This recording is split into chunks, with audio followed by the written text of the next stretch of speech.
This is the current federal tax developments for the week of July 18th, 2022. Current federal tax developments are brought to you by Kaplan Financial Education and your state society of CPAs. I'm Ed Zollers, and this week we're going to talk about a number of things happening in the area of federal taxes. First, we're going to look at the IRS this week with their Security Summit releases.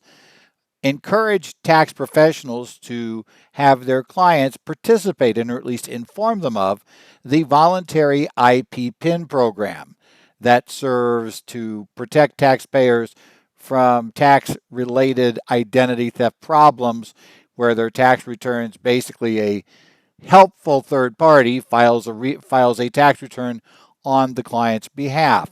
This will basically discuss how the taxpayer can set up their IP PIN with the IRS and make it very difficult for that third party to file a return on their behalf. Of course, the problem is there are a couple of downsides you need to be aware of before you simply tell your clients to run out and do this. So we'll take a look at that. We're also going to talk about a technical advice memorandum that was issued that held that an activity that's treated as a material participation activity for 5 straight years under the significant participation activity test for determining material participation is going to be a material participation activity under the 5 of 10-year test in year 6, and more importantly, for the situation that was involved in the exam that led to the technical advice memorandum, it's going to take those activities out of the SPA category, and will indicate to you, kind of explain to you why that could be a really bad thing and why it probably was a really bad thing for the taxpayer in this case, who was contending that that shouldn't happen. Finally, we're going to discuss here a case where a breadwinner in a married couple, was not granted innocent spouse relief because she failed to inquire about or review the tax return that was prepared by her spouse, who happens to be an accountant. But she, we'll talk about why she was unable to receive innocent spouse relief, even though, of course, she claims, well, my husband's an accountant, I assume he knows tax stuff, he keeps track of finances and that sort of thing. So, why should I, in essence, isn't it okay for me to just trust him? And then if it turns out that he somehow fouled up based on income that was his, shouldn't I get innocent spouse relief? We'll discover why that didn't work for this taxpayer, why she got stuck with no innocent spouse relief. Well, let's talk first about the IRS's news release, IRS 2022-140. This came down on July 19th. It's entitled, "The Security Summit Identity Protection Pins Provide an Important Defense Against Tax-Related Identity Theft." Now, what this discusses is the fact that taxpayers can obtain an IRS Identity Protection PIN. Okay, so we're able to essentially, go ahead and obtain this Identity Protection PIN, which provides that sort of defense for the taxpayer in that regard. So what we'll talk about here is this particular release from the IRS. Right? This is what they were discussing, where they have this nice little news release that was released on July the 19th. And what this release discusses is how you can get into the IP PIN program as a taxpayer, and essentially why the IRS would like tax professionals to encourage their clients to participate in this program. So definitely one of those things that we'll be aware of out there as to how it works and, why you might be involved. Now, there are some good reasons to be involved in this, let's be honest. It's not totally something that you wouldn't want a taxpayer to do. There definitely is useful stuff out there in the program. Now, the notice does remind us that we can't just obtain the IP PIN for our clients. And that's probably something that's crucial for clients to understand, right? So if the client wants to do it, it's not like, well, go get it for me. That's not going to work. Rather, the client's going to have to go through an identity verification process. They can and probably will at least initially attempt to go through it online. Assuming they can do that and manage to jump through those hoops online, then not really a major problem. And they would get assigned this IP PIN. Now, the bigger problem tends to come up if the client is unable to make that work, which sometimes happens for us. And if the taxpayer is unable to make this work, then it gets a little more interesting. And that's why you have to do this. If you're unable to validate your identity online, their income is below $73,000 or below $146,000, they can file Form 15227, application for an identity protection personal ID number. Then they will telephone them and try to verify their identity that way. It will be the next filing season when they do that, right? You can, if need be, you can't make either one of those. You can go get a personal, get a personal interview with the IRS who want to do this. Now, as noted, the IRS strongly prefers you do this online and you do the secure access. Now, some things to know about the IP PIN as shown in news release. It's a 6-digit number that's known only to the taxpayer and the IRS. It is voluntary opt-in program. The IP PIN should be entered into the electronic tax return when prompted by the software product or onto a paper return next to the signature line. It's only valid for 1 calendar year. They're going to need to have a new IP PIN for the following year. Only taxpayers that can verify their identity will get an IP PIN, and they should never share their number with anyone but the IRS and a trusted tax preparation provider. And they note that the IRS will never call, email, or text a request for the PIN. Be careful because someone could try to phish that if they want to get it. Now, one of the negatives of this that I think you need to be aware of, and certainly your clients need to be aware of, is once you're in this program, you're really not going to have a good way to get out of the program. The problem is that because obviously somebody wanting to file a fraudulent return and who discovers, oh, I'm blocked due to IP PIN, would no doubt go on, and if they seriously want to get something for that return or they want to use that return for fraud, they could very easily try to jump through the hoops online to somehow release the IP PIN program or try to do social engineering by calling an IRS helpline. I guess the good news at this point is you probably can't get through, but if they got through, they would try to social engineer and get somebody there to turn off the IP PIN. Because of those issues, the IRS generally will not let a taxpayer out of the IP PIN program if they have opted in. Now, I guess just as I mentioned before when the IRS has brought this up, it is an effective program. It definitely will stop the identity theft as long as the taxpayer doesn't give somebody the IP PIN. So it's very effective at what it wants to do. The danger is your client the type who keeps track of things like this, will have this information. There are some clients I know automatically are going to have no problem with this. They're very good. They're detail-oriented. They will keep track of this. It'll work just fine. I have no problem with those clients doing it. But we all have clients that we know are somewhat challenged in areas like this and are unlikely to be able to keep track of this. They will consistently insist it was never sent to them. And there are some clients that if they say the IRS never sent it to them, you would tend to believe them. And then there are the other clients who you are going to be less likely to believe about that because according to them, nobody ever sends them anything, including you didn't send them anything last time, or they've already sent everything to you, and we've gone down that mess before.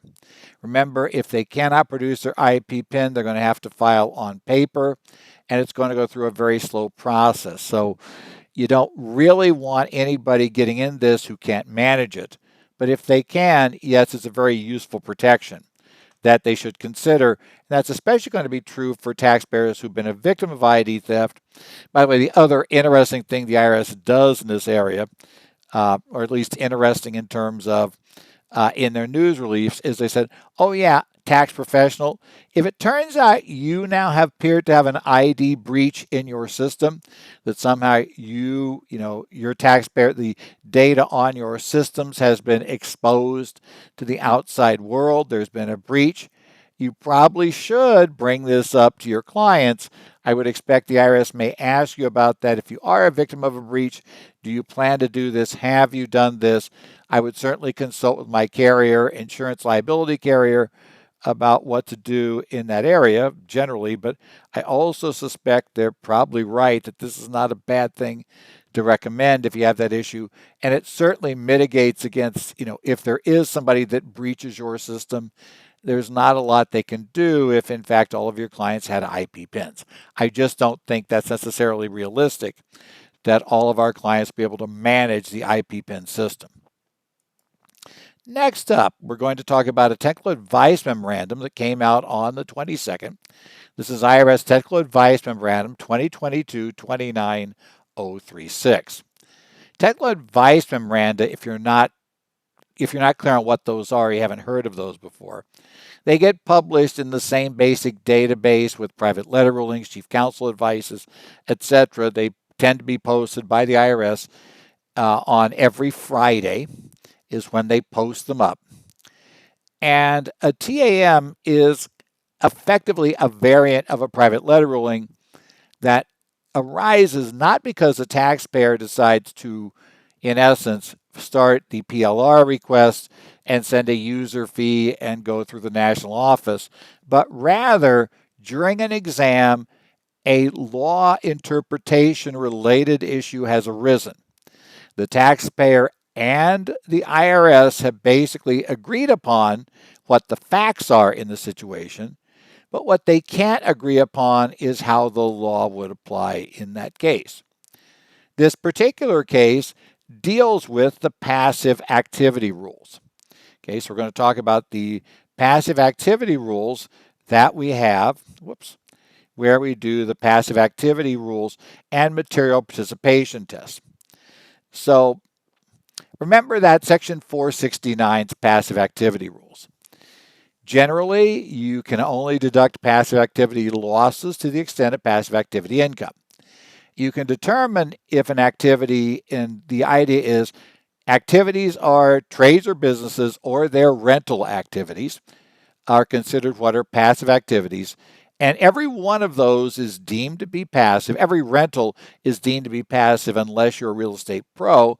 And then we go on to the test we'll talk about here for everything else. And other trades or businesses are considered to be passive unless you can show that you meet one of the 7 ways that the regulations allow you to demonstrate under Regulation 1.469-5T allows you to demonstrate material participation in an activity. Now, if you're a real estate professional, you are not automatically deemed passive, unlike most rentals. Your rentals are not automatically passive. However, you still have to demonstrate material participation. And that one's a little quirky because you either have to demonstrate material participation on every rental standing alone, or if you elect, we take all of your rentals, treat them as one single activity, and then measure material participation on that single activity. So it does get a little more interesting as we go on. Now, as I say, there are 7 different tests that could qualify you for material participation. In this particular case, we are looking at, for this situation, the tests are going to be looking at initially what's called the Significant Participation Activity Rules. Okay, SPAs. Now, what an SPA is, a significant participation activity, is an activity that the taxpayer, first thing is they have to have over 100 hours in the activity.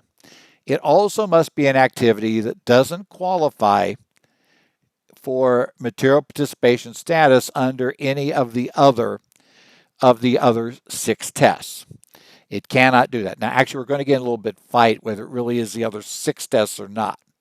But we'll talk about the tests in that regard. Or I should say, actually, I guess this one is right. The other, the tests in question. So the other 6 tests become one of the key issues here. Now, the other test that you can qualify under Like if you have more than 500 hours in the activity, you're considered to materially participate automatically. If you do essentially everything in the activity, substantially all of the work, that includes considering contractors who may be involved, well, you'll qualify there. That one's tougher to meet because you bring in a contractor of any sort.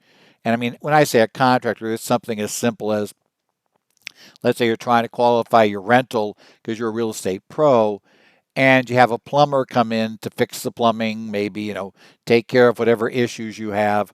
So you have a plumber, you have an electrician come in during the year, a handyman come and do a couple things. Those are enough to blow the substantially all in this category. You can also become, if you have over 100 hours and you have more hours than anybody else, any other individual, that'll qualify you for that one. You can qualify as well if this is a personal service activity and you have materially participated in any 3 prior years.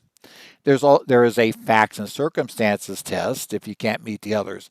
And then there is the one we're going to worry about today, and that is called the 5 of 10 year rule.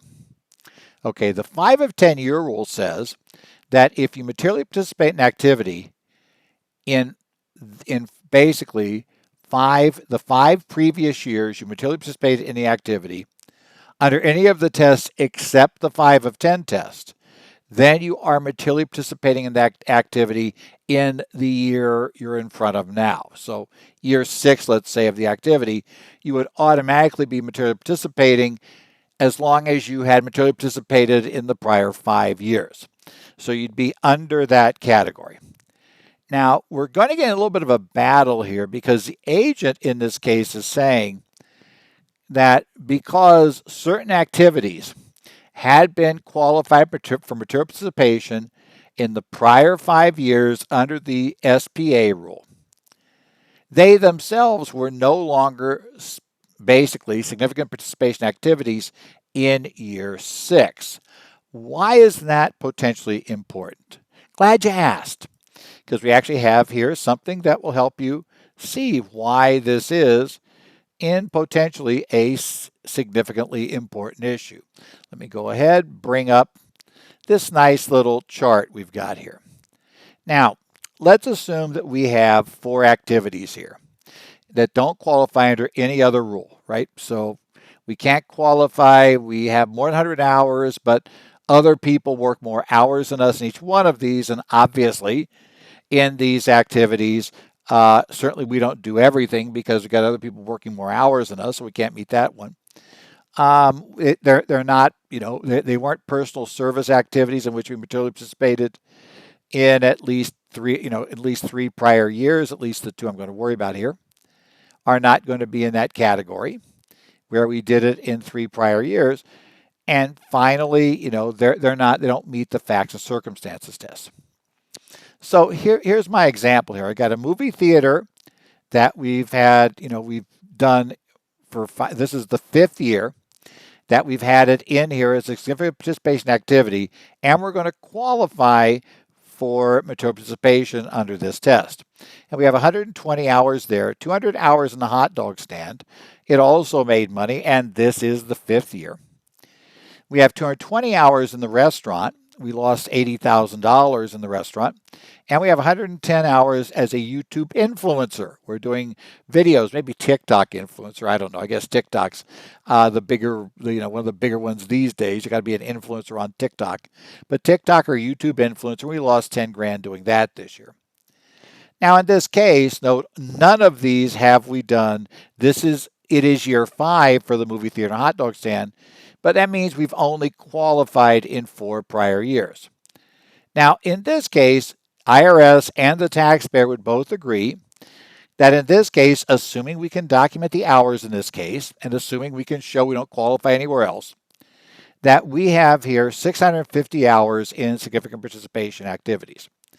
Under the SPA rule, if you have at least 500 hours in significant participation activities, then, in your significant participation activities taken as a whole, then you will be deemed to have participated or materially participated in every single basically significant participation activity. So the good news for that is it means that the movie theater and hot dog stand, well, their material participation activities, that's probably not good news unless we're into the net investment income tax, where their income would qualify for that. But for passive activities, though we can't use this to release passive losses, but the other two activities we have tag along with this with 220 and 110 hours. Those which have 90,000 in losses, we're allowed to claim the deduction because overall we materially participate. Now, the problem in the IRS view comes if we change this, and let's say that we're now going to say that we were in the movie theater and the hot dog stand, now we're one more year forward. So the movie theater and the hot dog stand now we're 6 years in. Well, in this case, those two will still be material participation activities, but they are material participation activities because they fall under the 5 of 10 rule. That's what the IRS is arguing. And they're saying because of that, their hours come out of this calculation. So instead of having 650 hours, we have to take out the 120 for the movie theater, the 200 for the hot dog stand. Our restaurant and YouTube influencer now are only remaining SPA activities, significant participation activities. They only total 330 hours. That means that neither of them will be considered a material participation activity for the year in question, and those losses, therefore, we'll say in this fact pattern, are being suspended. This is the situation facing the taxpayer in this case. Now, the IRS says, to justify the position they're taking, look, basically what's happening here is that, the rules are pretty straightforward. They're saying the language of Reg 1.469-5T CII essentially says an activity cannot be an SPA if it meets any of the other 6 tests for material participation found in Regulation 1.469-5TA. Here, the taxpayer is treated as participating under the 5 of 10 test, which is found at Regulation 1.469-5TA5. Since they were SPAs in the 5 prior years of material participation there, they cannot be, therefore, SPAs in the year under exam. And under their fact pattern, that would mean we would lose those two losses. We would have $90,000 of suspended losses, $40,000 of income. So we'd end up with an issue. Now, the taxpayer, of course, is going to argue, no, this is not how this works. For obvious reasons, the taxpayer is not thrilled with this working in that fashion. So to the taxpayer, we're going to end up with a somewhat different claim, right? The agent, of course, is claiming that it's going to be under the 5 of 6 rule, right? That's going to be where we're at in this case. So the agent's claiming 5 of 6. Let me try to get back over here in my window to the right thing, get the right thing up there. So, of course, year 6, the agents argued it's no longer an SPA. Now, the taxpayer, as I mentioned, disagrees with that rule. What was the taxpayer arguing? Well, the taxpayer argues that, it says, the phrase, as we all agree, if material participation for such year were determined without regard to paragraph A4 of this section, right, in this case, which is the 5 of 10. This requires a hypothetical determination in the taxpayer's mind of whether a taxpayer would treat as material participating activity in a given year if material participation tests were applied without regard to A4. And that says it must be determined without regard to the application of the taxable year and any other year that is relevant. So for SPA purposes, we would ignore A4. That's what they're trying to say.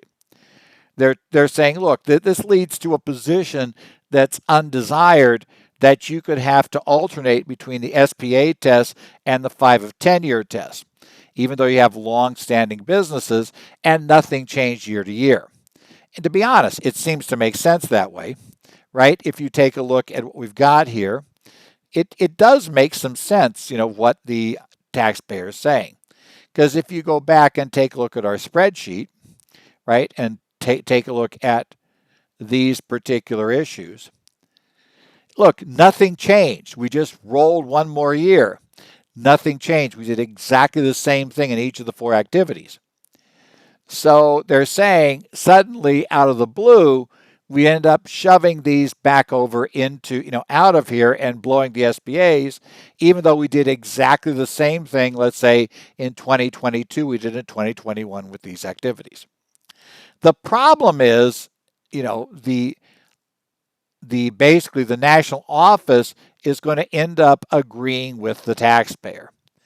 What the national office is going to decide in this case is that, in fact, what we have here is the 5 of 10 rule applied in year 6.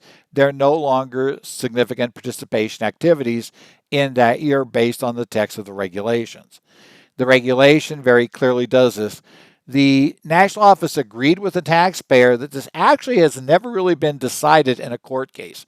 We've never had a court case where this question came up about the makeup of the SPA group when some of the activities have been in there for a number of prior years and qualified for material participation in 5 of the preceding 10 years.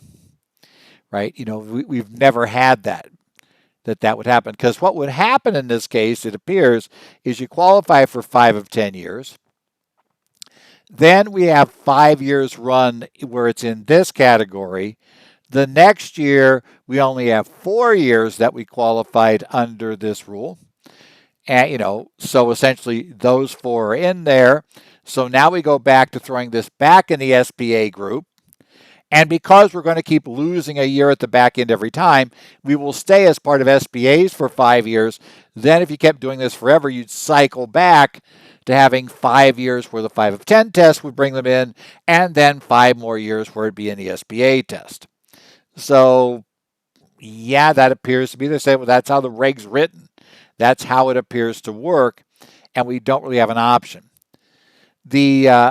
The national office pointed out that why we did not have a court case that specifically looked at this, we did have at least one tax court case where the court specifically talked about the fact that the SBA rule, you couldn't qualify on any of the other 6 tests.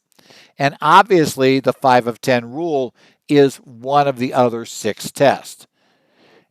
The national office also states nothing in the regulation indicates that we pull the 5 of 10 test out of the mix when we're doing the SBA. The SBA rule doesn't say you don't qualify for anything except the 5 of 10 test based on the SBAs. So for that purpose, the national office says, sorry guys, this is how this works. Now, of course, it could actually work against the service. If you think about this, maybe in year 6, we don't have the other activities and maybe we lose money in the ones that have been in there before. Well, now we're going to get 5 years of losses for materially participating because of them being in the SBA group before. So it could work in the taxpayer's favor. My guess is more often it's going to work against the taxpayer in a structure like this. It'd be more like what we see here. So be aware of it. Also, it is a TAM, so it's not, that just now is the national office's position on this. For this taxpayer, it probably is deadly, in essence, because certainly you're not going to get anywhere all the way through appeals with the national office now on the record saying this is the proper treatment. Probably have to at minimum be litigated. And as I recall, when you agree to do a TAM, because the TAM is one of those where in exam, the taxpayer and the agent agree to take this up to national office to resolve the law question. Generally, as a taxpayer, you're going to do that when you believe that national office will resolve the law in your favor, even though you've not succeeded in normally getting the agent to go along with you, or probably, for most of us, getting the supervisor to go along with us. And we don't want to take this to appeals, right? We want to solve it now. It's the one issue remaining. We think we can get national office on our side, even though we've not succeeded in getting the agent or the agent supervisor on our side in this interpretation. So we throw it up to national office and hope that they'll rule for us, in which case then, hey, all's great, we win and we're done. As it is, now all's messy. So it is risky to go a TAM route, to agree to that as a taxpayer. And in this case, obviously, it didn't work out for the taxpayer. Next up, we're going to have an innocent spouse case. This is a case of Solar versus Commissioner, Tax Court Memorandum Decision 2022-78. And this case came down on July the 18th. This case, we have an individual. She's the breadwinner of the family. She's a college graduate. She doesn't have an accounting degree. Rather, in this case, her degree was, in this case, let's see, she was a manager. She essentially had a 2 years associate's degree in fashion design. She worked as a clothing designer during the years in question. She was a manager for the business, so she had some business acumen with the idea in that case. So she essentially worked down that path. That's how she did it, right? Now, her husband had a bachelor's degree in accounting. He was primarily a stay-at-home father during 2012 through 2015 tax years, which are the years in question. Now, he operated a consulting business during tax years 2012, 2013, 2014, and a real estate business during 2013 and 14. Now, this is kind of interesting because she is going to claim that she thought he was unemployed. That's going to be kind of the issue here. Okay, what happens is they timely filed their joint returns, and on these returns were signed by both her and him. Both of them signed them. He reported the income and expenses of his consulting and real estate businesses on separate Schedule Cs for the years in question. And essentially, he had reported losses from those years generally. We have these issues in regard. 2014, he did report a net Schedule C profit of $1,762 on self-employment return. Now, the IRS began with examining their 2012 return. They got notice of 2012 return is being examined, and they were going to be looking at Schedule C gross receipts and deductions for expenses. The revenue agent scheduled an initial interview with Mr. Solar on May 14th. When he arrived at their apartment for the interview, she answered the door and told the agent he was ill and requested the meeting be rescheduled. Now, this turns out to be somewhat important because obviously she's aware there's an IRS exam. If an IRS agent shows up at your door and says they have an appointment with your spouse to discuss the exam of your return for 2012, you are without question aware there's an exam going on. It's kind of tough not to be aware of that. They did reschedule the interview and it took place. Now, during the conversation with the interview, Mr. Solar, the accountant, asked whether his wife had to be present at the interview, and the revenue agent told him that she was welcome, but she's not obligated to be there. Now, it's not clear if Mr. Solar ever told her she could be there, but there's reason to believe the way she acted about the returns in general, that the motivation for this question might have actually come from her, that she didn't deal with this stuff. She has a job, she doesn't want to take time off. I mean, it's not brought up in the case whether that was how this worked out, but it seems very, very possible.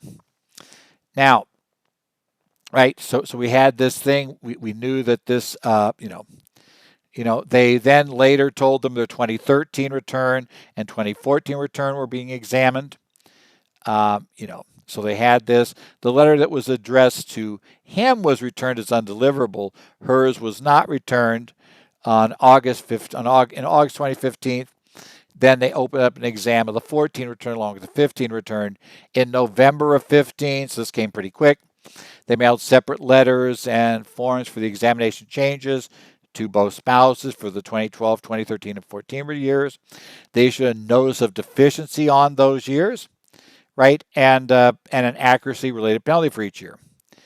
The taxpayers did not dispute the notice of deficiency by filing a petition with the tax court, and so the IRS assessed the deficiencies and penalties. In addition, they also did income matching on their 2015 return. So, in 2016, they prepared a 2015 return. On that return, they did income matching. This return was again prepared by Mr. Solar. And they failed to have distributions from both of their retirement accounts of $6,000 and $23,000. $6,000 from his, $23,000 from hers. They issued a notice of deficiency to Mr. and Mrs. Solar for the 2015 tax year, and again, an accuracy-related penalty for not reporting it. They didn't petition the tax court with regard to that tax due, and they assessed the deficiency and penalty.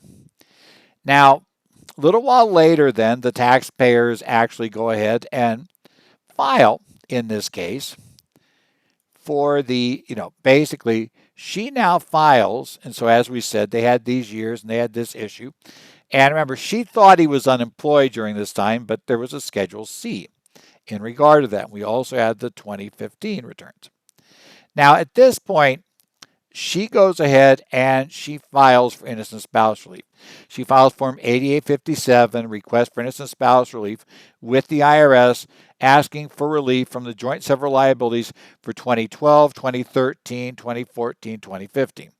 She asked for relief basically on all three 6015 options, 6015B, 6015C, and F. Now, C was kind of interesting because that only applies if you're divorced, not living together.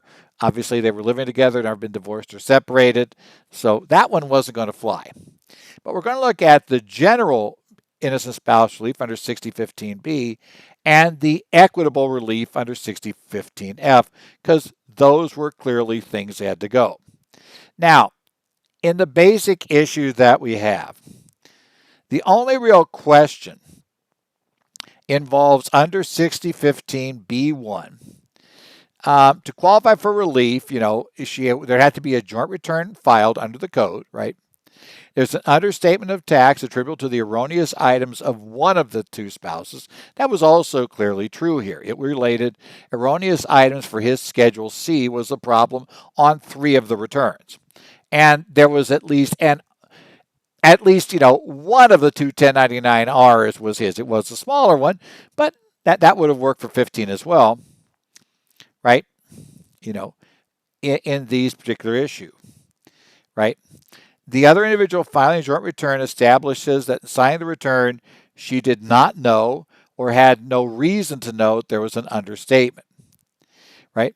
So essentially, those are the three key criteria.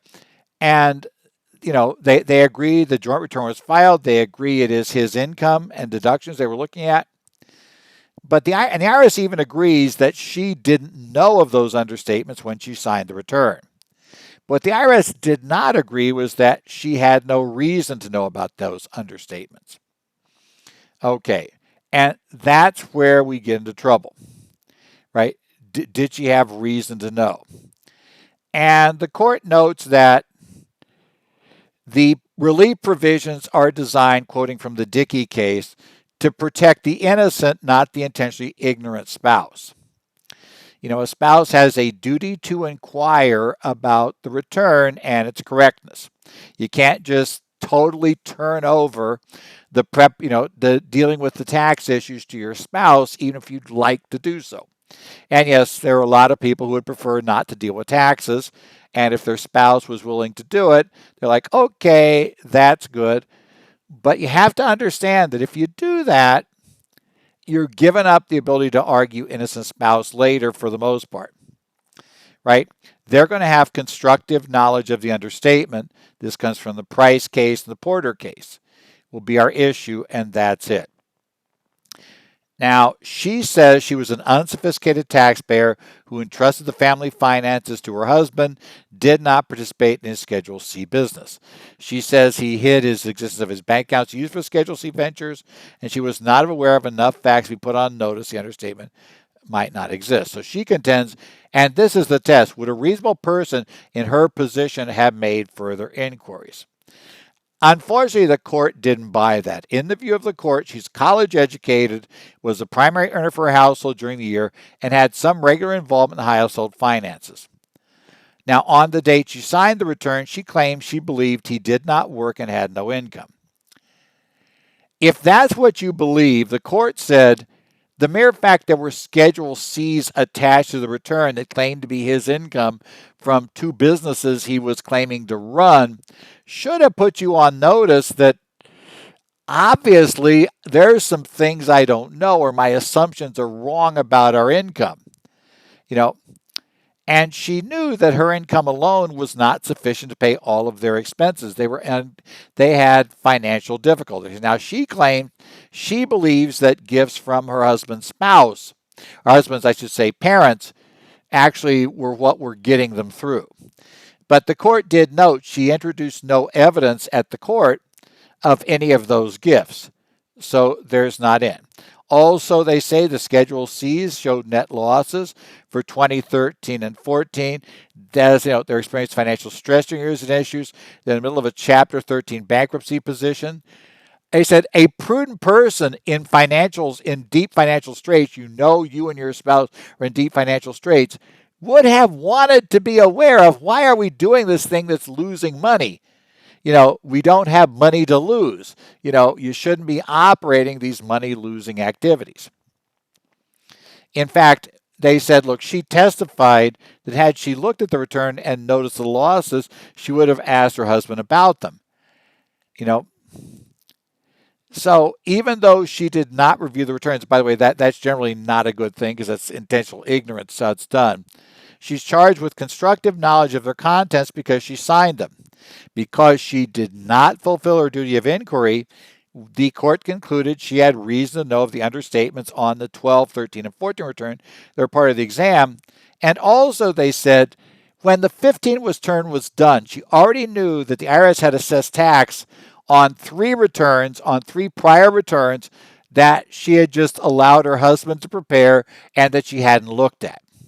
The court said at this point, a reasonable person would have reviewed the 15 return, but she testified she didn't review it, she just signed it. So the court said 15 is not going to work for you either. You should have known and done that. You were supposed to be aware of the errors found in those prior returns, should have caused you to look at the 15 return, and you should have been aware of the errors on the prior 3 years under exam returns because, as you looked at the returns at all, paid any attention, you would have known that your husband was not unemployed, and that should have caused you to wonder about the tax returns and made inquiries. So claiming that, he might have hid the bank accounts from you, but he didn't hide the actual Schedule C's on the tax return and the reported losses. They were right there in front of you on the document you signed. She never alleged that the document she signed didn't have the Schedule C's. Honestly, of course, since she didn't look at the return, maybe they didn't, but kind of difficult for her to argue that when you never looked at the return to begin with. So she tried to argue, okay, there is a second Hail Mary, though. Even if she knew of or should have known of the understatements, the things that led to the understatements, she still could get out under what's called the equitable relief provisions, right? And this allows, if it would be essentially inequitable to hold her liable under the circumstances.